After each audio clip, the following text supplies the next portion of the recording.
السلام عليكم ورحمة الله وبركاته، ازيكم اخواتي وحبايبي عاملين ايه؟ يا رب تكونوا بخير وصحة وعافية. النهاردة كده قبل ما نبدأ نصلي على النبي عليه أفضل الصلاة والسلام. يا ريت تدوسوا لايك وشير وتفعلوا الجرس. بإذن الله كده النهاردة أنا كنت نايمة بعد ما جيت من الشغل، بس صراحة اتأخرت جدا. صحيت قبل المغرب بحركة نص ساعة، فما كنتش عارفة أبدأ منين عشان أجهز الفطار.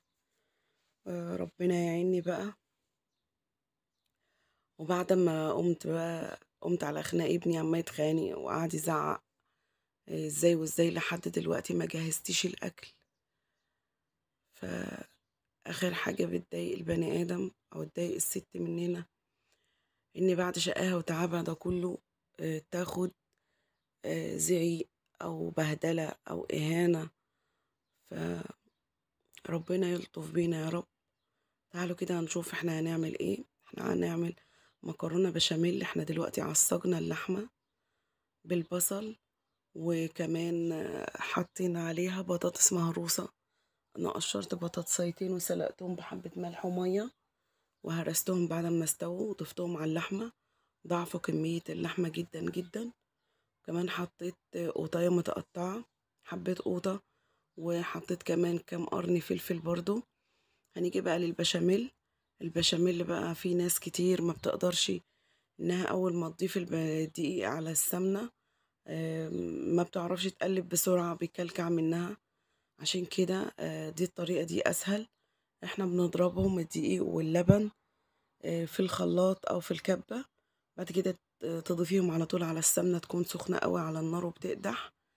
تبدأي تقلبي بسرعة بسرعة بسرعة، بص تلاقيها زي الفل معاكي. حطي لها كل التوابل زي ما انت عايزة، فلفل أسمر، حطي لها مرقة الدجاج زي ما انت عايزة، يعني كل حاجتك اللي انت بتحطيها، وهتطلع معاكي زي الفل. وبكده بعد ما حطينا المكرونة في الفرن، انا برضو هعمل جلاش برضو بنفس الطريقة.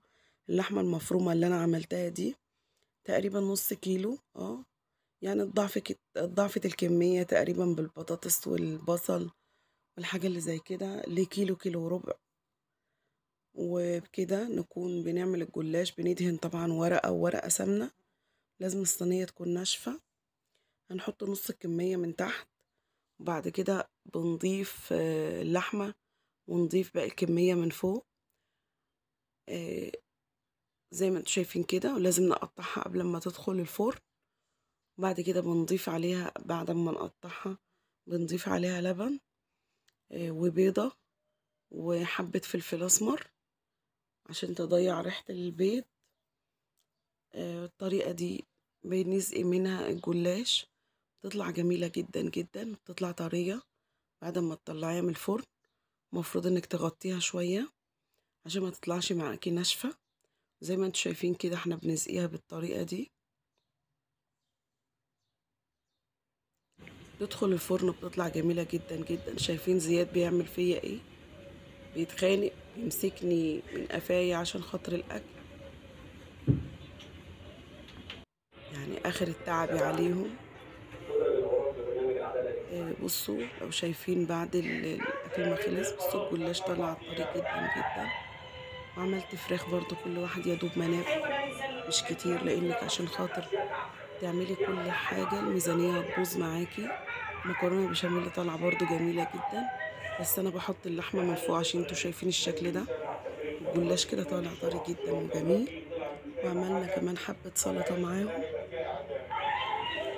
وبكده أكون شاركتكم حلقة النهاردة، وادعوا بقى ربنا يهدي لي عيالي. وبكده أكون خلصت الحلقة، والسلام عليكم ورحمة الله وبركاته.